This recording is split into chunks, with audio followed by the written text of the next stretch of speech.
உங்கள் தங்க நகை விற்று உடனடி பணம் பெற மேக்ஸ் கோல்ட் கால் 04445454545. மூத்த பத்திரிகையாளர் திரு ராதாகிருஷ்ணன் அவர்கள் நம்மோடு இணைப்பில் இணைந்திருக்கிறார். அவரிடம் பேசலாம். சார், இணைப்பில் வந்தமைக்கு நன்றி. இப்போ தமிழகத்தை பொறுத்த வரைக்கும் அரசியல் களம் சூடுபிடித்திருக்கிறத நாம பார்க்கிறோம். எந்த கட்சி வலிமையான ஒரு கூட்டணி அமைச்சிருக்கிறாங்க அப்படிங்கிறதுல அந்தந்த கட்சிகள் வார்த்தை போரில் ஈடுபட்டு வரதை நாம தொடர்ந்து பார்த்துக்கிட்டு இருக்கிறோம். மக்கள் இதை எப்படி பார்க்கறாங்க? மக்கள் மத்தியில யாருக்கு செல்வாக்கு அதிகமா இருக்குன்னு நீங்க பாக்குறீங்க?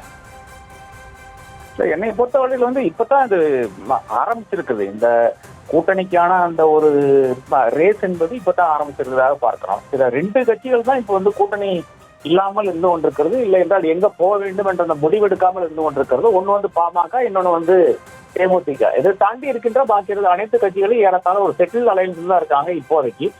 இப்ப இருக்கின்ற சூழ்நிலையில என்னை பொறுத்தவரை திமுக அலையன்ஸ்ல பெரிய ஒரு காம்ப்ளிமெண்டிங் அலையன்ஸாக நான் திமுக அலையன்ஸை காணுகிறேன். அதாவது அது எப்படின்னு பாத்தீங்கன்னா, இப்ப திமுகவுக்கு ஒரு ஸ்ட்ரென்த் ஒன்று இருக்கிறது, கிரவுண்ட்ல ஒரு ஸ்ட்ரென்த் ஒன்று இருக்கிறது. அந்த ஸ்ட்ரென்த்தை தாண்டி இப்ப செக்யூலர் கிரெடென்ஷியல்ஸ் என்கிறது வருது. அதாவது இவர்கள் சிறுபான்மையினர் யாரை நம்புகிறார்கள் பாத்தீங்கன்னா, நிச்சயமாக காங்கிரஸை நம்புகிறார்கள். ஆனா காங்கிரஸுக்கு என்று ஒரு பெரிய ஒரு ஓட் பேங்க் இருக்கான்னு பார்த்தா நிச்சயமாக தமிழகத்தில் கிடையாது. அதே நேரத்தில் இப்போ லெப்ட் பார்ட்டிஸ் கொண்டு வருகின்ற ஒரு விஷயம் இருக்கிறது. அதாவது ஒர்க்கர்ஸ் இஷ்யூ, இந்த மாதிரி விஷயங்கள் சாம்சங் ஆனாலும் சரி, இல்ல வேற பிரச்சனைகள் ஆனாலும் சரி, இதெல்லாம் தட்டி கேட்கக்கூடிய இடத்துல கம்யூனிஸ்ட் பார்ட்டிகள் ஒரு அலைன்ஸ்ல இருந்து கொண்டே தட்டி கேட்கக்கூடிய இடத்துல இருக்கிறாங்க. அதே மாதிரி தலித் இஷ்யூஸ்க்காக விடுதலை சிறுத்தைகள் இருக்கிறாங்க. அப்ப இது ஒரு வெல் ரவுண்டட் அலைன்ஸாக எனக்கு தெரிகிறது. சார், இதெல்லாமே ஒரு புறம் இருந்தாலுமே பார்த்தோம் அப்படின்னா, திமுக பொறுத்த வரைக்கும் கடந்த 7 வருடமா அவங்க கூட்டணியில எந்த பிரிவும் ஏற்படல, எந்த கட்சியும் அவங்க விட்டு போல. ஆனா அதிமுகவை பொறுத்த வரைக்கும் தேசிய ஜனநாயக கூட்டணியில இருந்து வெளியே போயிட்டு மறுபடியும் இப்போ உள்ள ஜாயின் பண்ணியிருக்கிறாங்க. பட் இருந்தாலுமே கூட அதிமுகவுடைய வாய்ஸ் அப்படிங்கிறது அங்க அதிமுக தான் தலைமை அப்படின்னு சொல்லப்பட்டாலுமே கூட இன்னைக்கு இபிஎஸ் ஒரு கருத்தை சொல்வாரு, நாளைய தினம் அமித்ஷா அதுக்கு நேர்மாறா ஒரு கருத்தை சொல்றாங்க. அப்ப யாருடைய பவர் அங்க ஓங்கி இருக்கு? அப்ப அந்த கூட்டணிக்கு இன்னும் பலமா இல்லைன்னு அப்படிங்கிறது அதை காட்டுது. நிச்சயமா அதுல பெரிய முரண்கள் இருக்கிறது.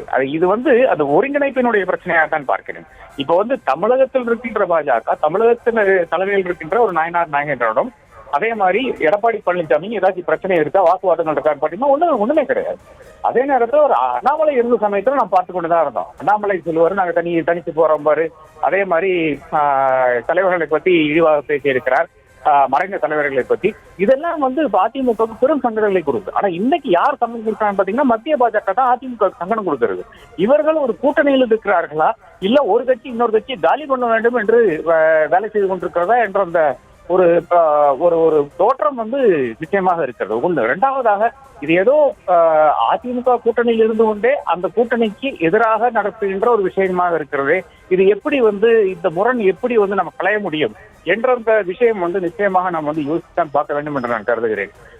இதுல அடுத்ததாக பாமக உள்ள வர வேண்டும், தேமுதிக உள்ள வர வேண்டும். அவர்கள் வரவில்லை என்றால் அந்த அளவுக்கு ஒரு தொய்வு இந்த கூட்டணியில் வரும் என்பதுதான் நான் கருதுகிறேன். ஏனென்றால் அவர்கள் வந்துவிட்டால் நிச்சயமாக ஒரு இம்பர்டன்ஸ், இல்லை என்றால் ஒரு மொமெண்டம் இந்த கூட்டணிக்கு வந்துவிடும். அது ஃபர்ஸ்ட் இவர்கள் செய்ய வேண்டியது. இப்ப எடப்பாடி பழனிசாமி சொல்லிக் கொண்டிருக்கிறார் இந்த மாதிரி கூட்டணிக்கு இன்னும் கட்சிகள் வரும் என்று. அது பாமக வராவிட்டால், தேமுதிக வராவிட்டால் நிச்சயமாக இந்த கட்சி இந்த கூட்டணியை பொறுத்தவரை அவர்களுக்கு ஒரு பெரும் ஒரு பின்னடைவாகத்தான் இருக்கும் என்று நான் காண்கிறேன். நன்றி திரு ராதாகிருஷ்ணன். இணைப்பில் உங்களுடைய கருத்துக்களை பகிர்ந்தமைக்கு நன்றி. உங்கள் தங்க நகை விற்று உடனடி பணம் பெற மேக்ஸ் கோல்ட் கால் 04445454545.